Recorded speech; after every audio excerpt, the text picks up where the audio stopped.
à toutes et à tous, j'espère que vous allez bien. Aujourd'hui pour cette nouvelle vidéo, on se retrouve pour une nouvelle vidéo sur le foot, classement Ligue 1, Ligue 2 et National pour janvier 2019. Une vidéo que vous pourrez retrouver chaque mois, donc n'hésitez pas à vous abonner pour pouvoir recevoir la notification. On fait bien sûr plein d'autres sortes de vidéos sur ma chaîne YouTube que vous pouvez suivre en vous abonnant, c'est gratuit. Alors, classement Ligue 1, première position de cette saison de Ligue 1, le PSG, qui a été toujours premier cette saison, hein.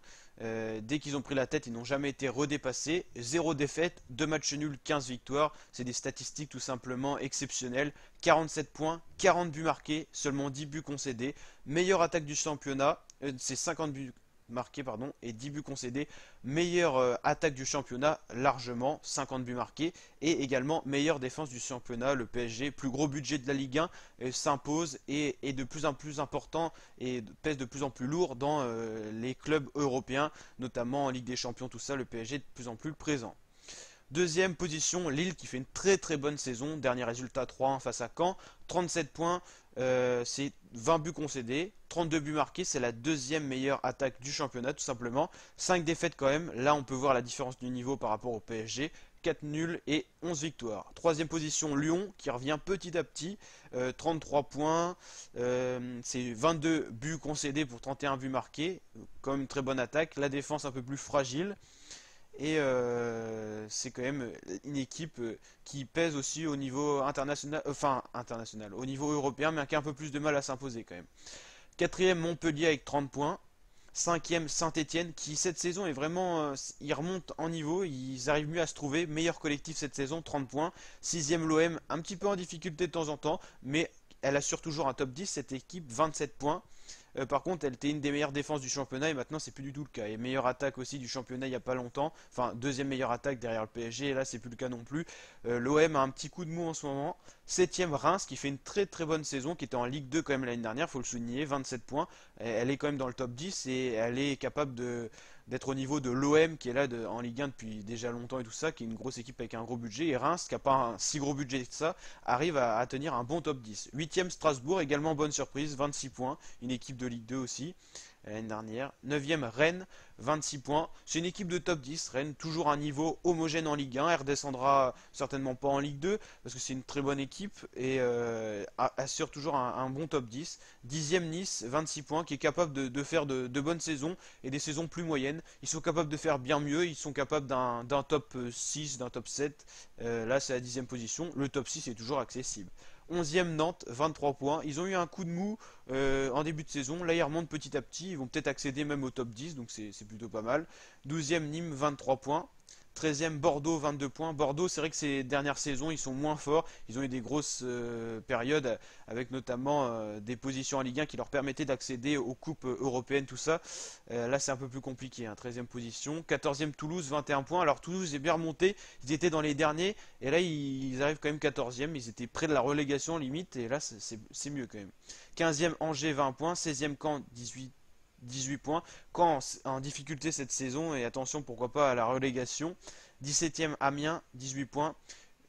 Dijon 16 points, qui était très bien parti en début de saison avec notamment un top 5 qui avait été un peu surprenant et puis là ça redescend.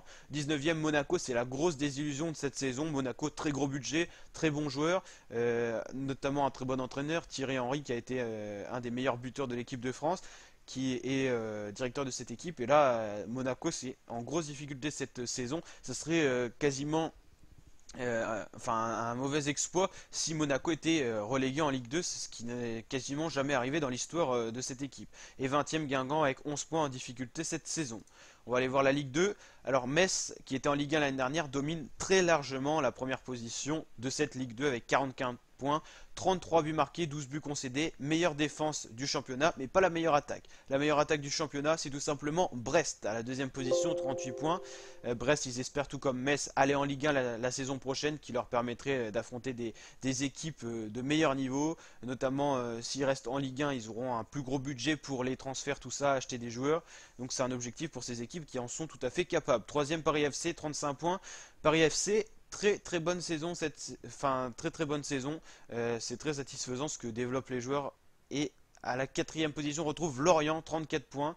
Lens avec 32 points à la cinquième position. Clairement Clermont 32 points, Niort 32 points, 3 équipes à 32 points. Là c'est un niveau très homogène en Ligue 2, là ça fait plaisir parce que tout peut se passer. Grenoble 8ème, 31 points. Grenoble par exemple, si elle avait une victoire sur son 20e match qu'elle n'a pas encore joué, elle peut passer déjà 5ème. Ça veut dire que c'est vraiment homogène au niveau des points et ça peut vraiment évoluer. Et c'est vraiment intéressant. 9ème 3 qui avait été en difficulté la saison dernière en Ligue 1 et qui n'arrivera pas, je pense, à remonter en Ligue 1 la saison prochaine. Non, ça sera quasiment impossible. 29 points. 10ème Le Havre, 27 points. Un peu plus juste cette saison. La saison dernière, elle avait failli passer en Ligue 1. Elle avait échoué au match barrage. Et là, c'est plus compliqué cette saison. 11ème Auxerre. 12ème Orléans. 13ème Ajaccio, 14ème Châteauroux, 15ème deuxième équipe d'Ajaccio, le GFC, 16ème Valenciennes, 17ème Sochaux, 18ème Béziers, 19ème Nancy et 20ème Red Star. Red Star, Nancy, Béziers, ils sont vraiment en difficulté, surtout Nancy et Red Star au niveau des points. Attention à la relégation en national, ça pourrait être un coup dur pour ces équipes. En national, c'est Le Mans qui est devant, mais Chambly est en égalité avec 35 points. 3ème Rodez, 4ème Laval, 5ème Quevilly, 6ème Lyon-Duchère, 7ème Boulogne, 8ème Cholet, 9ème Marignac-Gignac, petite ville, petite équipe, 10ème Concarneau, 11ème Pau, 12ème FCBV, 13ème Bourg-Péromas, 14ème Avranches qui avait fait une Coupe de France l'année dernière majestueuse, ou c'était il y a 2 ans, qui avait affronté le PSG notamment, c'était même en finale, 15ème Entente SSG, 16ème Dunkerque, 17ème Tours et 18ème Drancy. Donc voilà pour ce classement, j'espère que ça vous a plu. Si c'est le cas, n'hésitez pas à bombarder la barre des pouces bleus, la barre des likes et à vous abonner à ma chaîne YouTube pour d'autres vidéos de ce genre. Je vous dis à très bientôt pour de nouvelles vidéos. Ciao!